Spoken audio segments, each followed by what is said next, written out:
വിരമിക്കാറായി. ഇനി അവസാന കാലത്ത് സ്വന്തം നാട്ടിൽ ജോലി ചെയ്യണം. അതിനാൽ നാട്ടിലേക്ക് സ്ഥലം മാറ്റം വേണമെന്നാവശ്യപ്പെട്ട് ഒരു മുതിർന്ന പോലീസ് ഉദ്യോഗസ്ഥൻ ആഭ്യന്തര വകുപ്പിനെ സമീപിച്ചു. ഡിവൈഎസ്പി DK പൃഥ്വിരാജാണ് ഇങ്ങനെയൊരു അപേക്ഷ ആഭ്യന്തര വകുപ്പിന് നൽകിയത്. പിണറായി വിജയൻ മുഖ്യമന്ത്രിയായിരുന്നപ്പോൾ അദ്ദേഹത്തിന്റെ ഓഫീസിന്റെ ഏറ്റവും വിശ്വസ്തനായ ഉദ്യോഗസ്ഥനായി അറിയപ്പെട്ടിരുന്ന ആളാണ് പൃഥ്വിരാജ്. പൃഥ്വിരാജിന്റെ ഈ അപേക്ഷ പക്ഷേ ആഭ്യന്തര വകുപ്പ് തള്ളിക്കളയുകയാണ് ചെയ്തത്. പിണറായിയുടെ വിശ്വസ്തനായിരുന്ന ഒരു ഉദ്യോഗസ്ഥന്റെ അപേക്ഷ തള്ളിക്കളയുന്നത് സ്വാഭാവികമാണ്. പക്ഷേ ഇവിടെ വളരെ തന്ത്രപരമായ മറുപടി നൽകിയാണ് പൃഥ്വിരാജിന്റെ ആവശ്യം രമേശ് ചെന്നിത്തലയുടെ വകുപ്പ് നിരസിച്ചിരിക്കുന്നത്. നിലവിൽ വയനാട് ക്രൈംബ്രാഞ്ചിൽ ഡിവൈഎസ്പിയായ പൃഥ്വിരാജിന്റെ അപേക്ഷ തള്ളിക്കൊണ്ട് ആഭ്യന്തര വകുപ്പ് നൽകിയ മറുപടി ഏറെ രസകരവും ശ്രദ്ധേയവുമാണ്.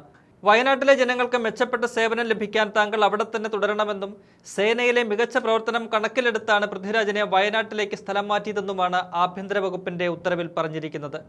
അവിടുത്തെ ജനങ്ങൾക്ക് മെച്ചപ്പെട്ട സേവനം ഉറപ്പുവരുത്തുകയാണ് സർക്കാരിന്റെ ലക്ഷ്യമെന്നും പറഞ്ഞ് പുകഴ്ത്തിയിട്ടുണ്ട് പൃഥ്വിരാജിനെ.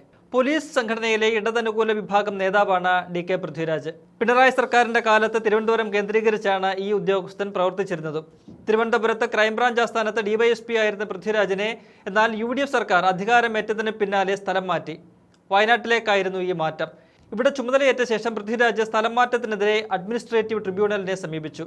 ഇത് സ്ഥിരം കണ്ടുവരുന്ന ഒരു പരിപാടിയാണ്.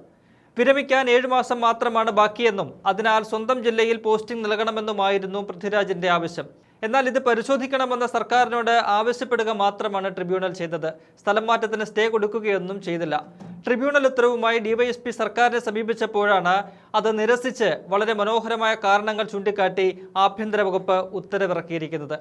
ഇനി പൃഥ്വിരാജ് പിണറായി കാലത്ത് ചെയ്ത ചില കാര്യങ്ങൾ കൂടി ഒന്ന് പരിശോധിക്കാം. അക്കാലത്ത് പോലീസിലെ സംഘടനാ കാര്യങ്ങൾ നിയന്ത്രിച്ചിരുന്നത് ഈ DYSP ആയിരുന്നു. പിണറായി വിജയനെ വിമാനത്തിൽ വെച്ച് യൂത്ത് കോൺഗ്രസുകാർ ആക്രമിച്ചെന്ന കേസ് ആദ്യം അന്വേഷിച്ചതും പൃഥ്വിരാജ് ആയിരുന്നു.